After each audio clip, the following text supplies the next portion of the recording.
Hello everyone, and welcome back. Last time on the Red Alert 3 Infantry Only Challenge, we lended our support to the Allies, leading them to an overwhelming victory without having to rely on metal monstrosities. Much. We're going to be jumping into that old time machine once again, heading back to the start of World War 3, who cares, to see how things would have went down if instead of the Soviets or the Allies, we decided our immeasurable commanding skills with the Empire of the Rising Sun instead. Can you beat Command and Conquer, Red Alert 3, Infantry Only, Empire Edition? For those not in the know yet, here's the rules. Number 1, we're only allowed to create or use units found in the dojo's creation menu. There are going to be a few exceptions to this, most importantly of which for this run being base creation vehicles, since the Empire does base creation a little bit differently, with all structures coming out as these little vehicles that we need to unpack somewhere. Without these, this run would kind of be dead in the water at the face of it, so these are going to be allowed. Number 2, if we're given or forced to make a non-infantry unit for any reason, we can do so, but only until we have an infantry unit to replace it with, at which point that vehicle must be destroyed or kept out of the battle. I ended up questioning that rule a bit in the last run, but with more time to ponder things, I've softened on it a lot and feel it's fair. Number 3, this isn't any difficulty challenge. I'll try to beat all of the missions on hard if I can, but if it gets too much, I'm free to turn the difficulty down. Out of the 3 campaigns, this one is definitely the hardest one, and I can already foresee quite a few missions that are going to pose a real challenge for me. But I thought that about the Allied campaign too, and I still managed to get through it, so who knows, maybe this one will be easier than I'm expecting. So let's find out. Can you beat Red Alert 3, Infantry Only? Starting the campaign, we get this sick cutscene that's been burnt into my brain since I first saw it. Seriously, this thing is so epic, the music swells revealing all the ships, it's just so cool. Go watch the full thing on YouTube if you haven't seen it. We join the Empire as they're preparing to make themselves known as a factor in this war. We're given the honour by the Emperor himself to make the first move against our enemies, striking a Soviet town home to an important naval base as well as many monuments, the destruction of which would go a long way to demoralising our enemies. To start this mission, we have to get our troops onto the ground using transports to sneak them in. Unlike most other transports in this game, the Empires are completely unarmed, which is actually kind of helpful for this run, since it means I won't have to try and keep them out of fights as much as I did with the Soviets and the Allies transports. They aren't completely without their quirks though, as these things have the ability to disguise themselves much like the spies in the Allied run, though this time using tanks as cover. Get them a disguise and slip past the Soviets' defences to drop off your troops over near the first reactor. These units are the Empire's most basic infantry, the Imperial Warriors. They're pretty much a direct parallel to the Peacekeepers and conscripts from the previous runs, except they have the ability to switch to a close-range laser katana, which can one-shot any enemy infantry. Have them blast away at the generator, and once we get it knocked out, we can move over to the other side of the water to deal with the other one. We're also given access to our first commander ability after this, the Final Squadron, which is the Empire's version of the Surgical Strike and the Orbital Dump, though thankfully it feels a lot more like the Orbital Dump to me. A bunch of planes come out of the sky and crash into whatever was targeted. They also shoot at things on the way down for a bit more damage, which is a nice addition. In this mission we'll get one of these after every main objective we handle, and you'll have to use the one the game gives you to take out the next generator since our soldiers can't reach it. Do be a little bit sparing with the rest of the Final Squadron you get though, as you'll want some for the end of the mission, but that's a story for later. Once the second generator is destroyed, more of our forces can move in. Why we needed to cut power to the base defences to get past when these vehicles have a proven effective cloaking device, I don't know, but anyway. The next transports drop us off a group of tank busters who, if you couldn't have guessed by the name, bust tanks. They're the Empire's equivalents to javelins and flak troopers, but they're objectively worse for one reason: they can't look up. The javelins and flak troopers were a great option since they weren't just good at dealing with tanks, but also could target aircraft. Tank busters, for whatever reason though, can't, and until later in the game, we won't have any infantry who can, giving us a serious weakness to air strats. For now though, that's not really a problem, so let's let future Katie deal with that. We're now tasked with destroying the Soviets' monuments around the area, which is pretty easy. The only thing that's a little bit of a challenge are the few Tesla troopers patrolling the area, but I just let my co-commander's troops deal with them so I wouldn't lose any of mine. Am I a bad person? I also made sure to complete the bonus objective of destroying the Soviets' barracks and capturing the hospital. For the latter mission, we're given an engineer, and these guys act very similarly to the other faction's engineers, being able to take over abandoned or enemy buildings for a myriad of different fun effects, the only difference being that these guys never skip leg day. After exploring the area a bit, you'll find some shinobi hiding out in a building who will join our forces. These dudes are kind of weird. They can only attack infantry but can one-shot them, making them great for dealing with Tesla troopers who take a second to get their attack off. They can also use a smoke bomb to go invisible for a few seconds, and have a similar mechanic to the spies from the last run where they can infiltrate enemy buildings to disrupt them in different ways. I usually don't get too much use out of these dudes, but I said the same thing for spies in my last run and they ended up being instrumental to getting me through some of the tougher missions there, so maybe I'll try playing around with these guys a little more here. Anyway, with all the monuments destroyed, we now have to deal with the Soviet Navy stationed here. But first, we need to clear a way for our subs to get in by destroying the power to the base defences here. I ended up wasting a few of my built-up final squadrons on this reactor and Tesla coil, which only succeeded in destroying this bridge I needed to get into the base, so I wouldn't recommend doing that. Luckily, there's another bridge a little bit further back that I used to move my army in and have them destroy the remaining reactors. With that, our mini-subs can now move in to start taking out the Navy, and for whatever reason, I actually just started using them like an idiot. Once I realized that these things definitely aren't infantry, I reloaded save and moved them as far away as I could so that they couldn't help out, then moved my infantry in to clear out the base. They suffered some heavy casualties, but the ones that survived were able to destroy the docked fleet. Well, all except 2 of them. There's a pair of ships, one on either side, that our units are just out of range of, so you'll need some final squadrons to take them out. You'll need 4 for each, so as long as you have about 8 ready by the time the rest of the fleet is destroyed, you should be able to finish this one up, no problem. We're congratulated by the Emperor for our successful first strike against the Soviets. For our next target, the Emperor is sticking to the theme of destroying statues, as there's a monument in Stalingrad that he wants gone to further demoralize the Reds. Prince Tatsu, the Emperor's son and the reason behind our advanced technological superiority, is a bit miffed that all his tech is being used for is destroying meaningless monuments, but the Emperor believes that this is the path forward destiny has provided for us, and well, there's no questioning the Emperor really, so the mission goes ahead. To start this mission off, we have to escort our MCVs to land, and to do this, we're given a squad of Mecha Tengus. These things show off a unique ability that a lot of Imperial armor has, being able to switch between a land and air mode. On the ground, Mecha Tengus are great at taking out infantry, and when switched to being flyers, they act as the Empire's anti-air air unit. However, in either form, they're still not infantry, and while I could technically use them since they're the only units I have right now, I just relied on my co-commander using them to keep our MCVs safe. Luckily, they do a pretty good job at this, only needing us to intervene and tell them which enemies to target once the twin blade choppers come into play.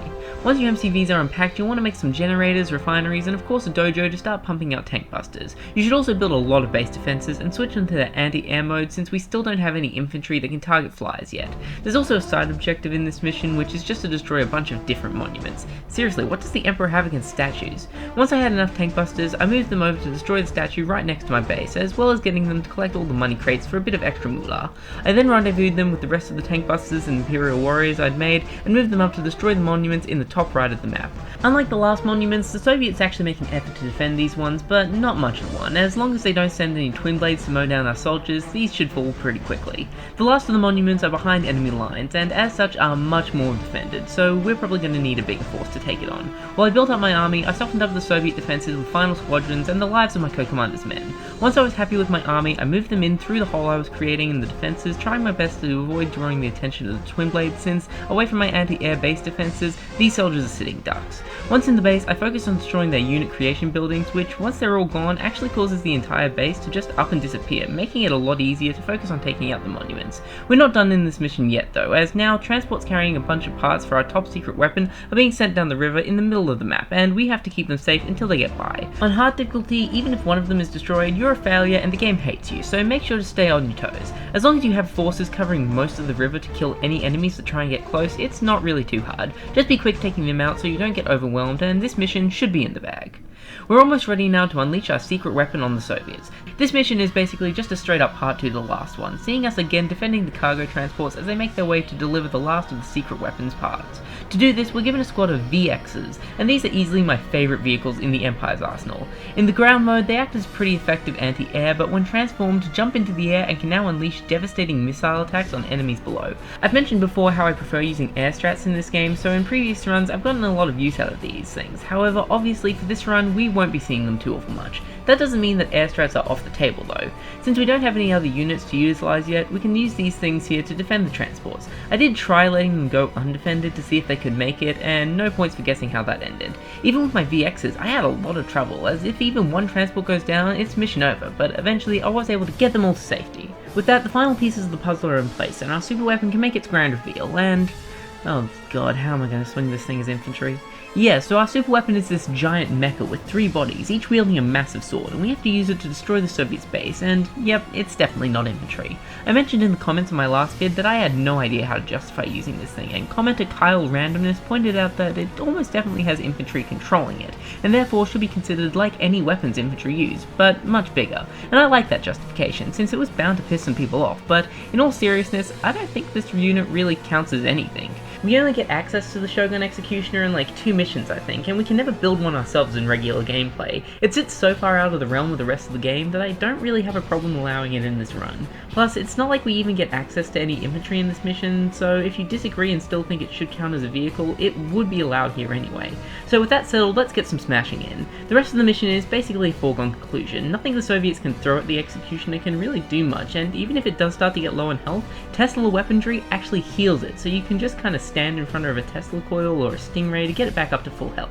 This mission is more so meant to just be a power trip, getting to control this giant mecha as it rips through the helpless Soviets below, and in that regard, it does well and is a lot of fun. With the Soviets now on the back foot, it's time to turn our attention to the Allies, with the Emperor broadcasting a message ordering them to surrender. Yeah, I get it guys, George Takei gets me going as well. Oh my. Prince Tatsu confronts the Emperor saying that they should have just struck the Allies without warning, but the Emperor insists that they'll not struggle after witnessing what happened to the Soviets. Of course, that's not the case, and intelligence from Tatsu's spy says that they're planning an attack on Pearl Harbor. Due to its cultural and military significance to us, we can't let it fall, so we're being sent in to repel the attack. Throughout these runs, there have been a lot of missions that have had me really worried going into them, but none more so than this mission. Even playing with access to our full military, this one is brutal thanks to the frankly insane Allied base we're expected to deal with, but more on that later. Firstly, the vehicles you get at the start need to go, so start them offing each other. You don't get much time to prepare for the Allies' attack, so I ended up destroying most of them, then just moving the rest somewhere that they wouldn't have much of an effect on the battle so I could get to preparing. Now, we have to set up some defenses. To help with this, we get 5 defender cores, and honestly, I don't think it really matters where we set these up. They're always either going to be so clumped together that the enemies can easily go around them, or so spread out that they're easy targets. I ended up setting 2 up here and 3 over here.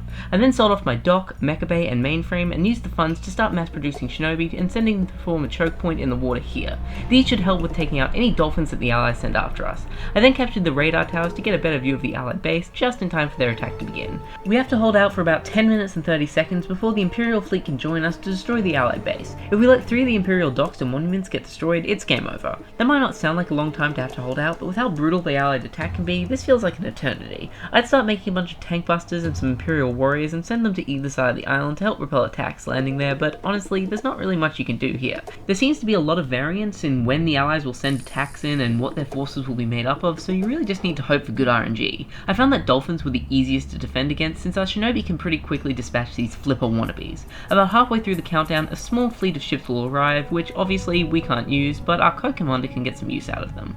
Once the countdown is ended fully, the fleet arrives. Unfortunately, this doesn't just end the mission, and we actually have to use the fleet to destroy the Allied base. Our half of the fleet is off limits, so we need to get our co-commander to use their half to do the job for us. Here's the thing though, this Allied base is straight up unfair to have to fight, even if we had a navy. It's so massive, full of tons of seaports and air bases, constantly spitting out units that you'll have to switch your attention to so your co-commander's fleet isn't destroyed. And you don't just have to destroy specific key buildings, no, you have to destroy everything, even the base defenses. And speaking of base defenses, holy hell, this base has a lot of defenses. There are so many and they take ages to destroy, and if anything gets even close to them, it's instant death.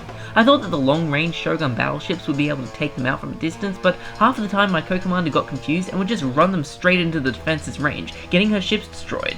Oh, and the enemy AI here is just straight up cheating. You might have noticed that something is missing from this massive ass base. Where's the power plants? A base half this size should need an entire dedicated power grid to keep the lights on, but Warren here seems to only have a few scattered around the place at best. Is it solar powered? I'm not seeing any windmills around the place. Because of this, we can't even knock out the power to make the attack easier. I tried getting shinobi into one of the few power plants there were, but every time they would just die well before they could infiltrate, and even if they could infiltrate, I'd be surprised if it even did anything, since these power plants seem to just be show and I doubt they're actually hooked up to anything. I must have tried this a dozen times, and every time my allies' fleet would be destroyed well before they even got close to taking out the base, and at that point there's not much else you can do, since most of our infantry can't swim and our co-commander isn't going to be able to build up a better force than what they just had. At this point, I had no other option than to restart and drop the difficulty down to normal, which sucks to have to do this early, but at least that means that... oh, no, apparently the allies' base is still too much for my co-commander to handle. What if I drop it down to easy? Surely then... well, they did a bit better, but still no. Even when I used both the Nanoswarm and Emperor's Revenge commander abilities to increase their defense and attack for a bit, still no good. So, since my co-commander can't get the job done on her own, and I can't make any infantry that can reach the allied base, it looks like I have no other option than to use the fleet the game gave me to destroy the allied base, meaning that no, it's actually not possible to beat Red Alert Command & Conquer 3, infantry only. At least the Empire's campaign, that is. Maybe I just suck at the game, or scratch that, I just suck suck at the game, so maybe it's possible to do this if you're a better player than me, but for my skill level and knowledge of the game, this is just impossible. Anyway, I ain't no quitter, so let's push the game difficulty back up and see the rest of this thing through. You'd think that we'd be congratulated for our defense of Pearl Harbor, but the Emperor decides to chew both us and Prince Tatsu out. Apparently, while we were busy defending the harbor, the Allies slipped past and are making their way towards Tokyo, with the only thing standing in their way being a single floating fortress. Not really sure why he's blaming us for this. My guy, you gave the order to defend the harbor, and stupidly announced your invasion plan to the Allies. Seems like this is all on you. Anyway, we now have to stage a defense of the floating fortress, since if the Allies reach Tokyo, it's kind of game over. First off, we need to destroy the enemy MCVs as they head in to prevent them getting a forward base set up. To help with this, we're gifted some Rocket Angels, and I absolutely love these things. Easily my favourite unit in the game. Like I said before, I like air strats, but since it relies on planes for most of the campaign so far, these have not been viable. However, that's not the case for the Empire, as Rocket Angels are flying infantry that are adept at taking up both infantry and armor, both on ground and in the air, and can even paralyze enemies, making them complete sitting ducks. They're a little bit pricey and kind of fragile, but for how much damage they can put out, it's well worth it. We don't actually control the few of these that we get at the start until all of the MCVs are destroyed, so since we don't technically have access to any other units, it's fine to use the fleet that the game gives us to help out. However, the second the MCVs are destroyed, 3 Rocket Angels come under our command, so move the fleet down into the bottom left corner to keep them out of the fight. More MCVs quickly come, and unfortunately for how much praise I was singing the Rocket Angels, 3 of them just really isn't enough to do anything, so we've got to rely on our co-commander's fleet to destroy them. Problem is, the Allies also send in some Dolphins, which quickly destroy her ships, not to mention that she always seems to waste several of her subs kamikazing them into the MCVs for some reason, not really sure what the strategy is there. Because of this, her firepower dwindles fast, and soon more MCVs start to appear, and there's just no way we can kill them all before one of them escapes, ending the mission. I tried so many times, but each time an MCV would escape or all my co-commander's units would die and I'd have to restart. Okay, maybe going straight back up to hard after we failed the challenge was a little bit misguided. Let's drop it back down to medium, and there we go, now we're talking. A lot less dolphins spawn, and now the MCVs appear more spaced out, giving us more time to deal with them, making this part a breeze. Once all the MCVs are gone, we move on to the defense of the floating fortress. They're targeting the massive generators powering the fortress, and we know from our playthrough of the Allies campaign that if those things go off, the whole thing goes down, so we need to defend them. We're given some Rocket Angels as well as these Sea Wing things that can switch between a flying mode that can attack ground targets and a submerged mode that can only attack aircraft. Obviously these aren't infantry, so move them off to the side and send in the Rocket Angels to clear the fortress. Also move in the engineers you get to capture the generators, not just to complete the bonus objective, but because this heals them back up and these things have really taken a pounding. Once the generators are safe, the map expands to reveal 3 allied bases that we need to take out. Hang on, wasn't the point of the first part of this mission to stop them setting up a base? Then how the hell did these get here?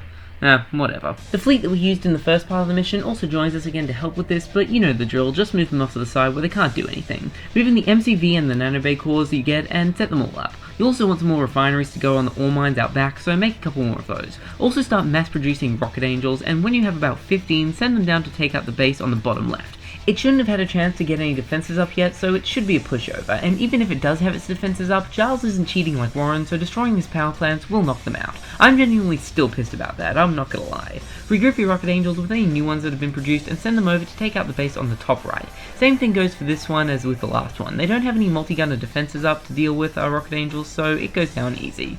The last base is a bit of a problem as it has both a good number of base defenses and these Apollo fighters who can seriously mess up our Angels if we don't deal with them first. But with some good commanding and overwhelming force, it soon falls too, claiming victory for us. We catch the Emperor practicing some sword moves he saw in an anime once. Now that we've successfully countered the Allies' attack, it's time to go on the offensive and strike them back. We're being sent to LA to capture the American media center so that we can start broadcasting One Piece and Oran High School Host Club to win over the Americans' hearts and minds. We first need to clear an area to build our base using these massive turrets, which is pretty uneventful. Once our MCVs are set up, start building all the basic base essentials and start pumping out tank busters. While you build up your force, you should also have your tank busters destroy your remaining civilian houses around the base. I know, it's a war crime, but some of them have money in it, so you can just collect it, and if the ICC comes to investigate, just pay them off. You also want to build a nanotech mainframe so that you can start getting the necessary upgrades to start building Rocket Angels, and once you can, just start mass producing them. We also eventually get a side objective to capture the nearby international airport that the Allies are using to reinforce their army. I sent in a team of engineers to capture it, assuming that they would put up some sort of a fight, but I was surprised to find out that much of the base is just completely unguarded. I was even able to get my engineers into some of the buildings here to take them over, meaning I could actually produce some allied units. I miss javelins, they're just so much more useful than tank busters, it's kind of ridiculous. ridiculous. This base was eventually overrun, but it was fun while it lasted. I also kind of got distracted with this, which led to my main base getting pretty banged up by enemy forces, but luckily I was able to repel them and rebuild. Once I was happy with my army of rocket angels, I started clearing out allied forces and bases en route to the media centers to make a clear path for my engineers to get in and infiltrate them. It's pretty easy once there's a clear route to get an engineer into one of these things, but keep in mind that the allies can easily recapture them, so make sure to kill any enemy engineers you see. While I waited to capture the last media center, I also did the other side objective of destroying the allies' big gun in the mountains, which doesn't really help out much since we're using flyers which it can't target, and the mission's also almost over, but we might as well get it done. With all the media centers now taken over, the weebification of America can commence. For our efforts, we're congratulated by both the Emperor and our co-commander. Destiny is in your fate. Destiny is my what? What the hell does that even mean? With our assault on the American mainland a success, it looks like the war is starting to turn back into our favour, though that might all be about to change as our allied spy captures Field Marshal Bingham being contacted by the Soviet scientist Zelensky, our spy of course being none other than President Ackerman, who's not only a spy, but a robot spy, the most nefarious type of spy there is. Okay, so quick sidetrack, in my last video I mentioned how the mission where Ackerman attempts to reach a launch facility doesn't really make sense, and this is why I feel that way. See, in that mission, Ackerman tells us that we can't just kill him due to a dead man switch in his heart, which will cause the weapon to fire if he dies. But knowing that A, he's a robot, and B, that he's under Imperial control, why doesn't the Empire just intentionally activate that switch? All the Empire cares about is blowing up the alliance between the Soviets and the Allies, so why not just sacrifice their spy for that? It's not like he's just going to be able to go back to being president, even if he is successful in blowing up Moscow. Plus, I mean, he's a robot. You don't even need to kill him to stop his quote-unquote heart from beating. Just turn him off and on. Heck, update Windows while you're at it. This whole situation makes no sense now knowing what we know. Though, then again, maybe I'm overanalyzing this game about time-traveling Soviets, so let's get back to the current mission. Zelensky reveals to the Allies the shocking truth that he developed a time machine which the Soviets used to change history. Even more shockingly, he reveals that this change of history caused the Empire to appear, and that we shouldn't have even existed at all. This causes the Emperor to have a little fit now knowing that his supposed destiny can be changed at a whim. He goes sicko mode on some cables, causing J.K. Simmons' bot to malfunction. We do get some more intel though, as it appears that the Soviets and the Allies are rallying together for a combined push against mainland Japan. Prince Tatsu snaps at the Emperor, saying that they should have crushed them when they had the chance rather than tiptoeing around destroying monuments, which the Emperor actually agrees with, admitting that he was wrong and handing over full control of the shogunate to Tatsu. With that, there's no time to waste as the defense of the mainland begins. We start this mission off just with the Empire's commando, Yuriko, making a much later appearance than any of the other commandos in the previous campaigns. And yes, of course, since this is the Japanese army, their commando is a high school girl with psychic powers. Most of the enemies on our way towards the base that's under attack here aren't too hard to deal with, and eventually we're gifted a pair of King Onis, these giant mechas which, while human-shaped, are definitely not infantry, so I just moved them back towards the starting area to keep them out of the fight. Luckily, we also get a group of shinobi who will be much more useful for clearing out the infantry attacking the base. When you get to the forward base, your co-commander will ask you which one you'd like him to control. I don't think it really makes a difference, so I just told him to take the one further north and sent my forces to take the one to the south. Those shinobi we got can absolutely tear through the attacking forces, and even if they do die, Yuriko's special psychic scream ability is absolutely devastating, so the base quickly falls back into our control. As soon as you can, start mass producing rocket angels. The Allies aren't done yet and are throwing everything they have at us, so keep the rocket angels mobile, killing anything that poses a threat, specifically focusing on their aircraft carriers and the sentry bombers since they can be extremely devastating. You'll also have to be very on the ball repairing any structures that start to look worse for wear. I also of course sold my docks since I don't really need them and sent some engineers to capture the nearby oil derricks to help fund my angelic army. Once all the threats have been wiped off the map, you'll have some downtime while the Allies try to build up another force to attack us with, which makes for a perfect moment to bring the fight to them. Gather all of your rocket angels and send them over here. I had them destroy this naval yard to curb the creation of new ships before carefully moving them in, avoiding all of the anti-air defenses as much as possible to destroy the generators out back here, as well as this garage. Crucially, you don't want to destroy the construction yard here, as that will cause the Soviet reinforcements to come in to assist the Allies, which makes things a lot harder. I then gathered another group of angels and moved them into this cluster of power plants here. Luckily, for whatever reason, the Allies had garrisoned some of their defenses here with peacekeepers, getting rid of their anti-air capabilities, making it easier for my rocket angels to take out more of the generators. With a clear path into the Allied base, I moved my force in, destroying every generator I could to knock out power to their defenses, and looks like I managed to knock it out in just the nick of time. The Allies have activated some sort of Okay, I won't lie, I don't really know what these are, but they're bad and gonna do bad things, and we have to destroy them before they do, apparently. We also get some reinforcements now in the form of a construction yard and some other base creation vehicles, but honestly, at this point, it's not all that game-changing since the power to the defenses are all down and we have troops behind their lines. The power did come back online as I was destroying the first set of techno tower things, but after destroying the defenses, the one rocket angel that remained was able to finish the job. I then moved my last angel carefully through the base to find more power plants to destroy to once again knock out the power, allowing me to bring in more help. It's around about this time that the Soviets join the battle, but it's a little too late for them to really be any help as the remaining targets are quickly turned to rubble, for some reason thwarting their invasion plan. I don't know, I'm still kind of unclear on what those towers were. Honestly, for how late into the campaign this mission is, I'm surprised how easy it is, though that might just be because of how OP Rocket Angels are. With Prince Tatsu now in command, we're finally putting an end to the Soviets, once and for all. Even if we beat them in the fields, it doesn't really matter much since they can always just jump into a time machine and make it like it never happened, so we're being sent to Moscow to destroy the capital and their time machine in one blow. To start off with, we just need to hold our position here while the Shogun Executioner heads this way to do all of the real work for us. Almost immediately, the Soviets will send a force to try and repel us, so be quick setting up your base defenses along the two main roads into our base, then start pumping out troops to help hold the area. You can also start making some more defenses to help out if necessary. You should also build a mainframe core, and once your base is defending itself well enough, begin upgrading your barracks to the point where you can purchase rocket angels, and of course you know what to do next.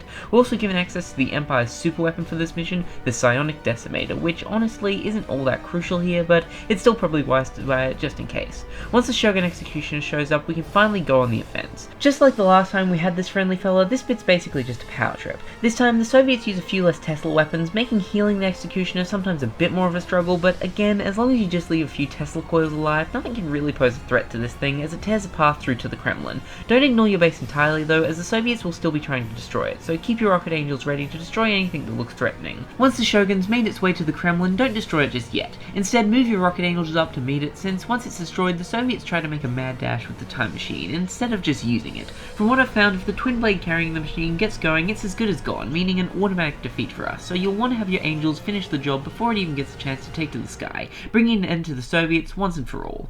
With the Soviets and their time machine now taken out of the picture for good, all that stands between us and our divine destiny of world domination are those pesky allies. To start this mission, we need to use our forward assault force to clear an area for our base. As always, separate man from machine and have the former flatten all the allied forces in the area. With that gone, our various base creation vehicles move in and we can get set up. Unfortunately, a wrench is thrown into our usual strategy here, as due to the Allies' air superiority, our flyers are a no-go, as in we literally can't even make them, and while rocket angels are definitely infantry, they're also counted as flyers, so we'll have to go without them until the Allied airbase is destroyed. That means that our best choice for now are tank busters. God, I forgot how much I hate these guys. Not being able to look up means that fending off attacks from the sentry bombers is almost impossible. To help with this a bit, produce some defenses and switch them to their anti-air mode. They can't do much, but hey, something is better than nothing. You should also work up to getting the Psionic Decimator ASAP, as its destructive power will be a big help here. Eventually, the allies also get access to their own super weapons. That's right, plural. There's 2 of them. Obviously, if they fire, it won't be a good time for us, but unfortunately, without rocket angels, I don't like the odds of taking them out, so the airbase is our priority for now. You can still do some chip damage to them with final squadrons though. Once you have around 25 to 30 tank busters, move in your force towards the airbase and have your co-commander do the same. Focus on destroying the base defenses and enemy units first, and with a bit of luck, the airbase should go down with minimal problem. With that done, the game gives us a few aerial units, but as always, all we care about here are the rocket angels, so I just had the rest of the reinforcements destroyed and got to work producing more angels. Now we just need to take out the remaining allied bases. It's about here that the game throws us a bit of a curveball, as despite being defeated, the last of the Soviets show up led by none other than Dr. Zelensky to help the allies defeat us, though I say help lightly as he seems to be doing more damage to them than he is to us. He's set up in the future tech lab, so add that to the destruction checklist. With that said, those proton colliders are still looking pretty scary, and now that we have rocket angels, it would probably be wise to take them down. I used the Psionic Decimator on the one to the west and sent my forces up to easily deal with the one to the east, finishing off the bonus objective. Now all that's left to do is take out the future tech lab. At first I was thinking that this could prove a bit of a challenge, but then I realized that the river behind the base is basically completely defenseless to air, meaning all I need is a small team of rocket angels to attack from over the drink, and the Soviets can't really do anything. Seriously, it's that simple to destroy this thing. Except for the fact that it's not that simple to destroy this thing. See, once the building is damaged enough, Zelensky pulls his trump card, a top secret weapon he's been working on that he uses to wipe out every everything from the battlefield. Empire, Soviets, Allies alike. I hadn't actually finished off the other main objectives when this happened. Turns out that despite the game giving us several main objectives, in reality this is the main objective, so feel free to kind of just ignore the others. A small group of soldiers luckily survived the blast, including some of my beloved rocket angels, and with them we have to defeat the last surviving Soviets standing between us and victory. Just focus on taking out the flak troopers first, and once they're gone, nothing can even target our forces, and after making quick work of the Soviets, we can finally destroy the future tech building, bringing victory to the Empire once and for all. With the Allies defeated, our destiny has finally been fulfilled, and our enemies' flags are torn down and replaced by ours, because, I don't know, imperialism, I guess? For our help, the Emperor thanks us and promotes us to the Supreme Shogunate, and that's kind of it. Yeah, this ending feels a bit rushed and lame compared to the other ones. Oh, never mind.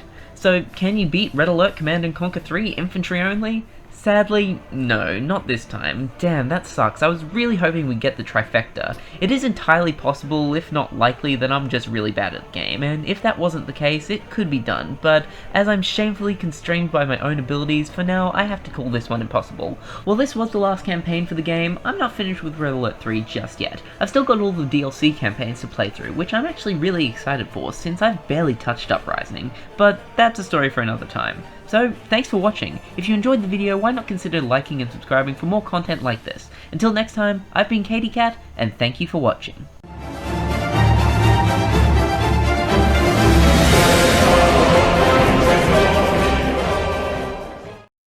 To piss some people off, but in all seriousness, oh, I hate the cars that drive down this street so loud. I'm gonna kill them all.